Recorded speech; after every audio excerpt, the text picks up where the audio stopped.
So I'm assuming you're a fan of J.R.R. Tolkien and are familiar with his work. And if you are a fan of his, then you probably know that he was great friends with a fellow writer and a fellow Oxford professor, C.S. Lewis, who was the author of the Narnia Chronicles. They had formed an informal writers group known as the Inklings. Lewis and Tolkien were the core of that group. And can you imagine going to your writers group and you've just knocked out some pages that week and they're rough, but you're gonna present them, you're gonna read them aloud to the group that night, and sitting across the table from you is C.S. Lewis on one hand and J.R.R. Tolkien on the other. That would be pretty intimidating. But one guy who did do that consistently all through World War II is Charles Williams, and that's who we're going to be talking about today. Hey, it's Andrew with the Isle of Misfit Books, and today we are going to be taking a look at the novels of Charles Williams, the Forgotten Inkling. Williams was just as prolific as Lewis. He, despite his full-time job, he banged out books on a regular basis. He wrote biographies, he wrote poetry, he wrote literary criticism, and he wrote 7 novels. And I'm going to be talking about the novels primarily today. That was what interested me when I first heard about him and heard about the kinds of novels that he wrote. They were referred to as spiritual shockers, which initially intrigued me, and I thought, oh, that sounds kind of interesting. Let me take a look. And maybe that's why you're here too. Maybe you've heard of Charles Williams as this sort of a fantasy writer who was very different from Tolkien and very different from Lewis, which he was, and are interested to see maybe where to start with him, if you even should. And that's what I hope to provide to you today. We're going to do a tier list. Williams consistently wowed Lewis. And in fact, it was Lewis who read one of Williams's novels called The Place of the Lion in 1935, 1936, thereabouts, that caused Lewis to actually reach out to Williams and extend the invitation, and he just wanted to meet him. And after meeting, the two really liked each other a lot. Lewis then extended the invitation to Williams to join the Inklings. And this seems to have ruffled Tolkien's feathers a little bit. They seem to get along pretty well as people, but as writers, Tolkien really took issue with a lot of what Williams was writing, but we'll get to that in a little bit. I think Tolkien was also a little bit jealous of Williams because he felt like Williams kind of usurped his place as Lewis's best friend, essentially, for the wartime years. Williams died in 1945, just as the war came to a close. He was a little bit older than both Tolkien and Lewis, but not a full generation older, just several years. And unlike Tolkien and Lewis, Williams was not a scholar, he was not an academic. He worked for the Oxford University Press his entire career, first in the shipping department essentially, but then worked his way up and impressed his superiors enough with his intelligence and his skill at editing and bringing in authors to promote him to full editor. Even though it's called the Oxford University Press, it was based in London. So even after he had met C.S. Lewis in 1936 and they became friends, Lewis invited him to attend some get-togethers of the Inklings, and he was able to occasionally, but because of the distance, was not a regular until World War II, when Oxford University Press actually relocated its offices to Oxford proper, and that's when he was able to attend Inklings get-togethers on a regular basis and became a sort of a full-time Inkling, if you will. So Williams was an editor and an author, but he was not your, mild-mannered, introverted, sitting behind the desk all day kind of writer. Apparently he was very extroverted, very talkative, very persuasive, loved just engaging with people, charming people, and really just able to talk off the top of his head on any number of subjects. In particular, the ones that he was very strong on were Christian theology, Arthur, magic, and just literature in general. He could quote at length poetry passages that he had just memorized. He could hold the attention of an audience for hours at a time, apparently. He was sort of a Pied Piper kind of figure. And to the point where in 1943, he had booked one lecture hall for a talk on Hamlet. Tolkien, at the same time, had a lecture hall booked for a course or for a class on Anglo-Saxon, Williams spoke to a packed hall. Tolkien had one person in attendance because his entire class had gone over to hear Williams speak, and they had some drinks together after. This could have something to do with why Tolkien was a little antagonistic toward Williams as well. Who knows? But Williams also wrote and produced small-scale plays. He called them masques. But he wrote and produced these plays using the employees at the Oxford University Press, just sort of like getting them to participate and play the roles, be the audience, be the, design the sets, to get involved in all phases of the production. Again, sort of like a Pied Piper. And everybody apparently just had a blast doing it, which sounds like fun. It also sounds like it could easily be one of those, team building exercises, but apparently people really, really enjoyed it. And the first one that he did seemed to really kind of bump up his status at the publishing house, even just because the directors, everybody there had a really good time, and that went a long way towards solidifying his reputation as a writer, as a speaker, as a leader. So if you see anything about Charles Williams, the adjective Christian very quickly comes into play. He's often just kind of categorized as a Christian writer of these supernatural thrillers or supernatural shockers, as they're sometimes called. And he was a Christian, absolutely. He was devout, he was an Anglican, but he was also highly unorthodox, to say the least. He was inquisitive, let's say. He did more than dabble in the occult. He was a full-fledged participating member of Arthur Waite's Fellowship of the Rosy Cross. Arthur Waite, that name might ring a bell. He was the co-designer of the Rider-Waite tarot deck. Tarot will come into this later, which you've probably seen, or if you are at all familiar with tarot, this is sort of one of the basic tarot decks that Arthur Waite helped design. Arthur Waite was also very involved with the Hermetic Order of the Golden Dawn, which is another magical order. And that is the more famous one. That's the one that Yeats participated in, Aleister Crowley participated in. And Arthur Waite had a falling out with them, went and formed his own Fellowship of the Rosy Cross. And that was the order that Charles Williams joined and rose through the ranks. He served as I think it was the Frater Philosophicus, the master of the temple, for 2 terms of 6 months each. So he was neck deep in the occult and in magic, loved ritual, both Christian ritual, but also the magic ritual and just the ritual in general. And that's something that definitely comes through in the novels. He was a scholar of the history of magic and the history of witchcraft. Wrote a very good history of magic and witchcraft entitled Witchcraft, which is just a solid history of how magic was practiced, perceived, and persecuted over the centuries. So Williams was married to Florence, and they had a child together, but he also carried on a lengthy, by all accounts, platonic, but intense emotional affair with a much younger woman, a colleague at the press. Her name was Phyllis. His nickname for her was Celia. And he consciously thought of her as Beatrice to his Dante.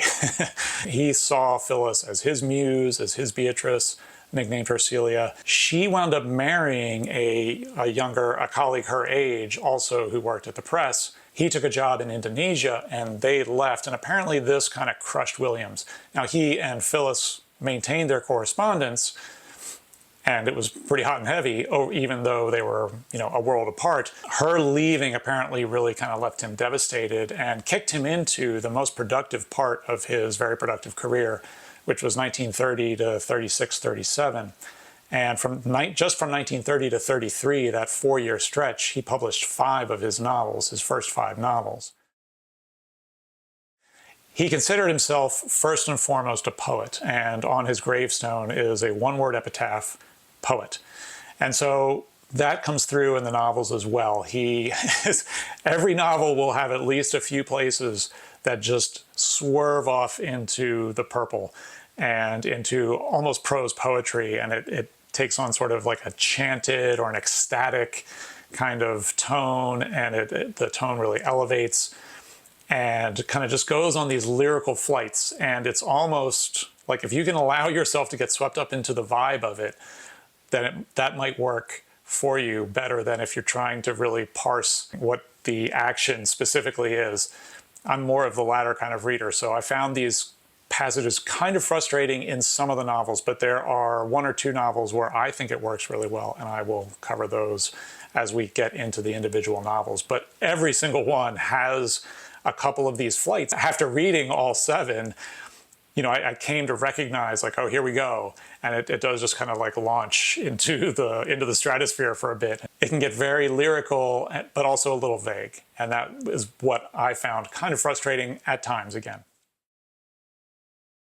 That's always at the heart of these novels, is the supernatural just suddenly making an appearance and kind of breaking open the day-to-day material life of a group of characters from a wide range of walks of life, typically, which is interesting to see how this particular item or this particular magician affects the people around him. It's an interesting way for him to get at and present to the reader the religious ideas and the spiritual ideas and the magical ideas that he's working through in each novel. So while it is fantasy, it's very different from Tolkien's, epic fantasy.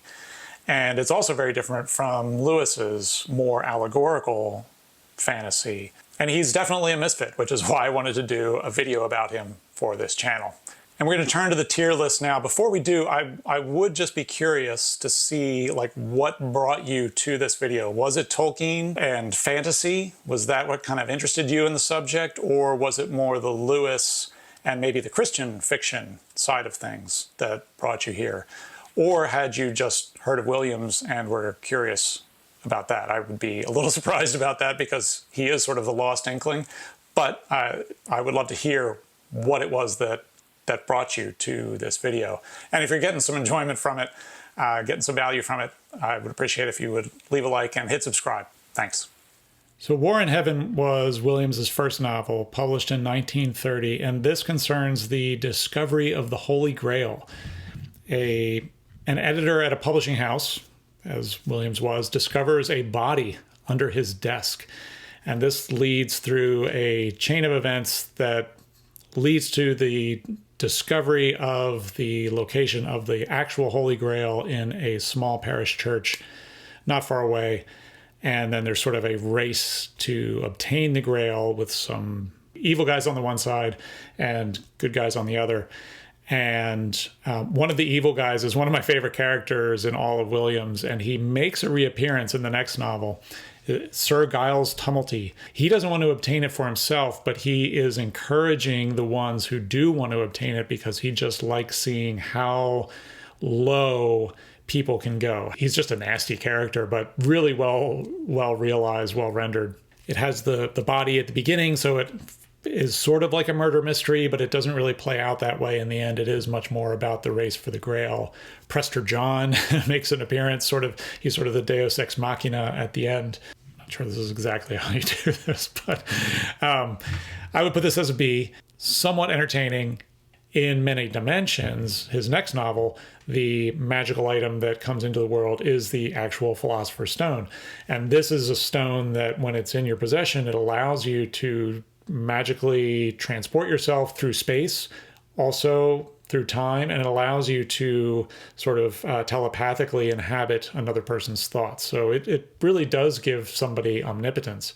And then they discover that they can actually portion it, and it doesn't lose mass or lose power, so it can be subdivided.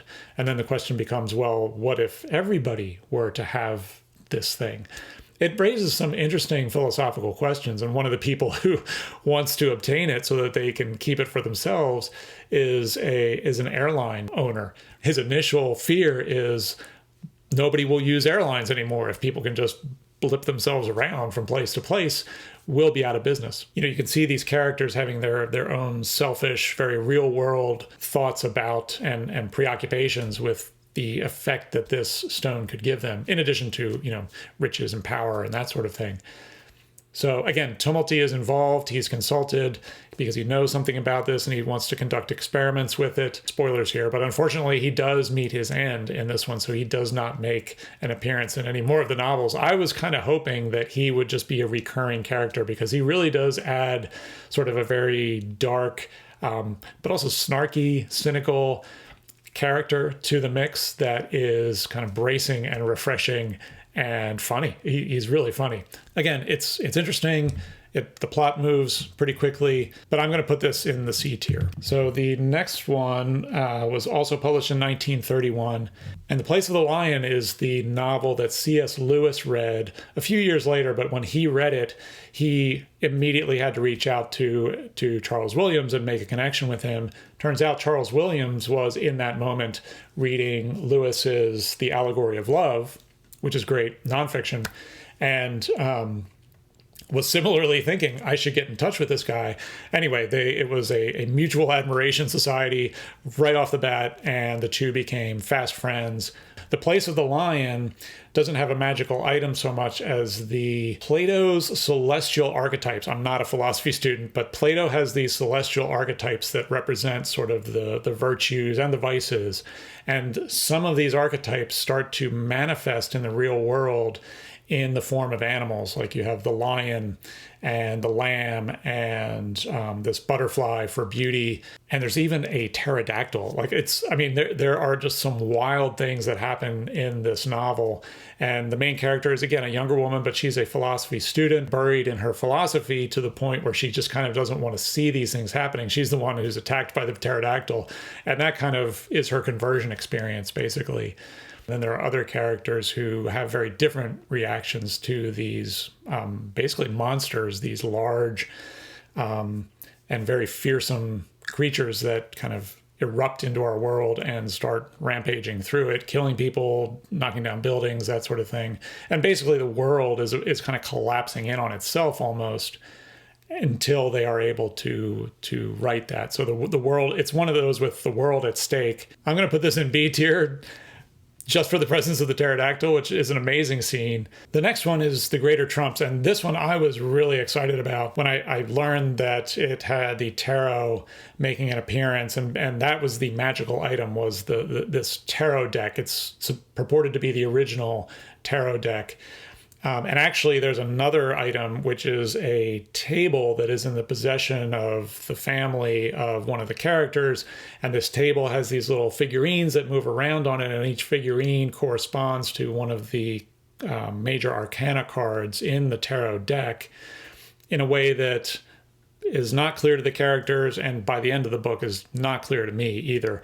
I was really disappointed. I'm a big fan of the tarot. I don't believe in its ability to predict the future, but I do love the symbolism. I love all of the different takes on it. And my fantasy, the novel Mirrenwood, has a version of the major arcana from the tarot that plays a major role in the novel. The characters are completely despicable, all of them. It did not work very well for me. So this one I'm going to put in the D tier. Shadows of Ecstasy was a novel that Williams had started much earlier, I think in the 20s, maybe even 25, and then revisited, reworked, and published in 1933. And this one is interesting. This is the first one that doesn't have a magical item so much as it has a magician, Nigel Considine, who has actually, and he's been alive for centuries now because of his magical abilities, which he learned in Africa. And he has basically converted and united all of Africa behind him, united the continent, and they declare their independence from their colonial masters in Europe. And even when the European leaders refuse to accept this, they launch a war against them. And there are actually scenes of Africans bombing London. So there are echoes of Hitler, who was coming to power around this time. It's eerily prescient of what would happen less than a decade later. So it's kind of fascinating in that way. It's politically very interesting how he was able to unite all of Africa, and then why he's in England and not in Africa is kind of a mystery, not very well explained. Spoilers. But he's betrayed by one of his minions for a reason that felt kind of arbitrary. So this one, politically interesting, but as a novel, I would also put this in the C tier. Okay, and then we come to Descent into Hell, which is the first one that I read. I'm glad it was the first one because I do think it is the best. And in this one, there's also a magician as opposed to a magical item, but the magician is really kind of a good magician as opposed to an evil magician as in the other two, as in Shadows of Ecstasy and All Hallows Eve. But Stanhope is a playwright, and it's really more about the play that he produces. That has the magic. That's where the magic comes from. And it pulls these characters together. And this is very reminiscent of the play that Williams himself wrote and produced and staged for the office of for the Oxford University Press, for the office workers there. In 1935, T.S. Eliot wrote and produced a play, Murder in the Cathedral, which was a commission. The year after that, they asked Williams to do something similar. And so this novel is clearly coming out of his experience with doing that. And it's clearly something that he was passionate about and enjoyed. Stanhope then is, in a lot of ways, him, and he's kind of like a Christ figure. But there's a very interesting mirror, and Williams often has mirror characters, and there's an older historian named Wentworth who gets involved in the play. They consult him for the historical accuracy of their costumes. And Wentworth is sort of like the dark mirror side of Williams. He has a thing for a younger woman, Adela, and when he realizes that Adela is actually in a relationship with a younger man, a more appropriate man, a man her age, this sends Wentworth into a tailspin. And each of the characters in this novel has their own hell that they're descending into. And Wentworth's personal hell is really vivid, and it's this kind of a succubus that he creates purely from his imagination. The projection of his desire is so strong that it brings to life this succubus who will come to him and please him, but only when he's alone. She will not appear. Obviously, she can't appear with him when he's in public. So because of that, he withdraws more and more and keeps to himself more and more so that he can spend more time with her. It's really creepy. This is his 6th book. He had those first 5 that came in a rush and then had a little bit of a break, produced this play, and then wrote a novel about producing that play. And I think he really kind of reins in and is in full control of those lyrical flights. And you can see him launching into them, but they're very effective, I think, at least much more effective than they are in some of the other books. The individual hells that each character is going through, they're very different. They're very particular to that character, which I like. And the play kind of brings them all together. The play's the thing. And I felt it was really very effective. This one I would put into the A tier. I know none of them are going to get S tier. If you do want to give one of Williams's novels a try, I would recommend Descent into Hell. I think another good one might be The Place of the Lion. The Place of the Lion was the one that got C.S. Lewis into Williams. So that would be a good place to start as well. And then we come to All Hallows Eve, which was written much later. 1945, it was finally published. He died not long after it was published. I think he's on record as saying that he wasn't completely happy with it. This one has a magician, sort of a dark magician, an evil magician who is looking to take over the world, and he's actually cloned himself. He has kind of dominated the United States, and he's come to England to find more converts, but his clones are working in Russia and in China. So again, you can see there are some interesting political aspects to this novel. This is clearly talking about the post-World War II New World Order and how all 3 of these, new empires basically are going to be very materialistic and turning their backs to religion. And that's really what this magician is about. He's actually behind all 3 of them, which is kind of fascinating. And this is what got me started reading him, was you would read these synopses of the plots. It would make me think, oh, wow, that sounds really fascinating. Like, why haven't more people read him? And then you read him and you're like, oh, okay, this is why. It's kind of a muddled mess. There are fascinating hooks in all of these books. It's just the execution is a bit hit or miss, let's say. So All Hallows Eve, to round it out, I'm going to put into D tier as well. And I think Williams, at least from what I've read of what he thought of it, would kind of agree as well. I think he felt like it wasn't quite as fully realized as he would have liked. No one's saying he doesn't have good ideas. Before we go, I did just want to make a real quick sort of disclaimer or note that in a couple of the novels, there is a hint of anti-Semitism. There are a couple of references to the Jewish race. The evil magician in All Hallows Eve is Jewish. There's a bad guy in War in Heaven who is Jewish. Just kind of, it's not a programmatic anti-Semitism. It's not a Hitlerian anti-Semitism. I think it is just more an example of the sort of casual anti-Semitism from England in the 1930s, which was also prevalent in the US in the 1930s and in the West in general at that time, along with racism, along with misogyny. It was just a different era. It's unfortunate, you wish it wouldn't be there, obviously. It does not appear in Descent into Hell, which is another reason why it's one of the ones that I like. I don't believe it makes an appearance in Place of the Lion either. Oh, what? Oh, come on, man. You can't say things like that. I don't know what I said. What did I say? You dropped a hard J. Yes. So Williams is a literary misfit. That much is clear. Very distinct. I don't think I would call him unique completely. I think there are some that work in this subgenre of the spiritual shocker. It certainly comes out of the Gothic, right?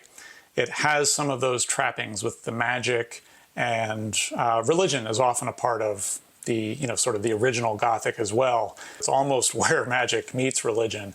And there are some horror elements, but it's not truly horror because the body count is usually very low if there are any deaths, and where damnation is a very real risk. I would say John Christopher's The Little People is one of those from 1966. It's kind of classified as a horror, but it isn't really a horror because there is a very low body count. I don't think anybody actually dies, but it's set in a very remote Irish manor house that, two of the characters are converting into a hotel. And so again, you have a cross-section of society that comes to this place, this remote kind of Gothic place, surrounded by a bog, an impenetrable bog. And they find there these foot-tall miniature people that were genetically engineered by an escaped Nazi scientist. So sounds awesome, sounds amazing, but it doesn't get as schlocky as I kind of wanted it to be. And it's not, the horror is not that they're running around, killing people with little knives or anything, but they are able to actually telepathically inhabit the normal humans' minds, forces them to confront their selves and the person that they're in relationship with. And similar to Williams, kind of forcing them to confront their own kind of personal hell.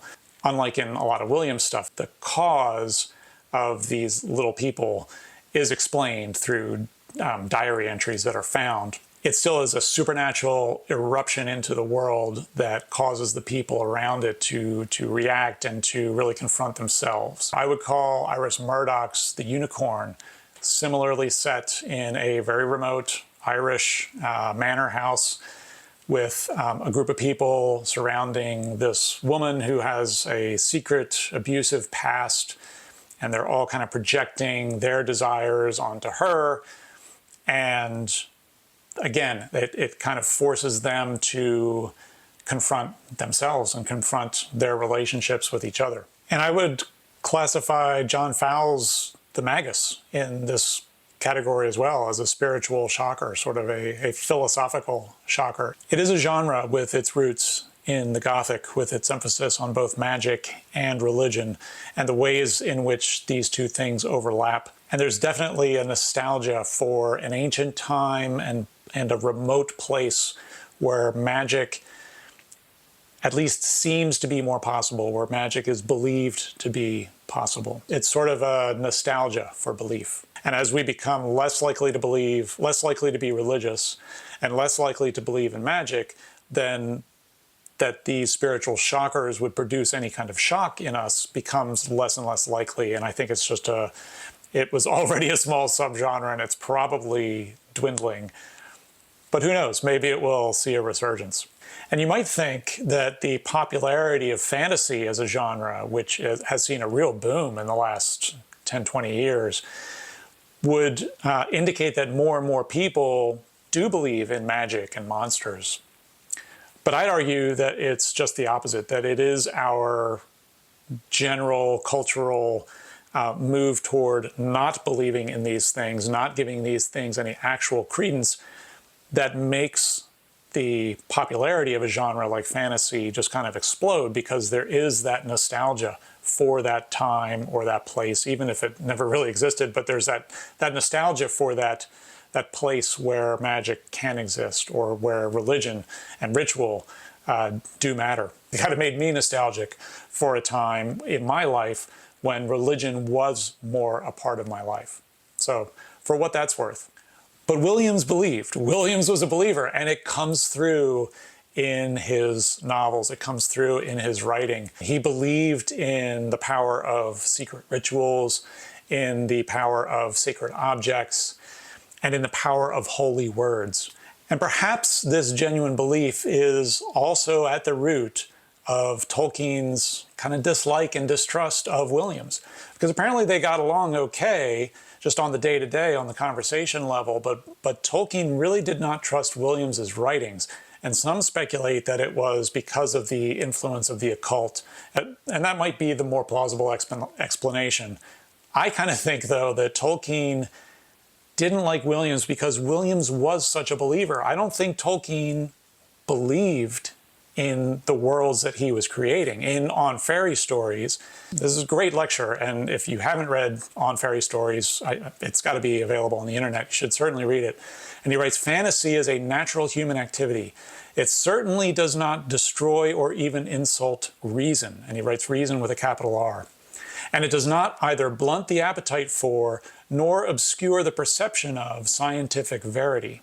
On the contrary, the keener and clearer is the reason, the better fantasy will it make." And On Fairy Stories is a lot, basically like his theory on world building, and how the world building, the fantasy that's best done, has the world building that is the most clear and rational and explicable. And Williams is sort of the opposite end of that spectrum. But he really believes in these things, whereas Tolkien understands that he is creating and talks about being a creator and a sub-creator, and how that is part of creating a fairy world or a fantasy world. And Tolkien knew all along that he was creating a mythology for the hobbits, for the English people, but that it was all being created, as opposed to writing about magic that is real. You know, he understood that what he was writing was not real. And I think that is part of why Tolkien did not trust Williams's writings. I'm glad that you have taken the time to at least consider him here in this video, and maybe you will check out one of his novels. Again, with all the caveats, if it sounds like it might be the right kind of thing for you, give it a shot. You might be surprised. But I appreciate your time and attention. I'm glad you joined me on this little excursion into the very strange world of Charles Williams. And if you got some value from it, got some entertainment from it, please leave a like, hit the subscribe button. I will continue putting out this sort of book tour, or author tour in this case, in the coming weeks. And in fact, I've got one lined up for you right here. The best way to support the channel would be to check out one of my books. I have links in the description box below. That's all I've got for today. Thanks for stopping by, and I'll see you in the next one.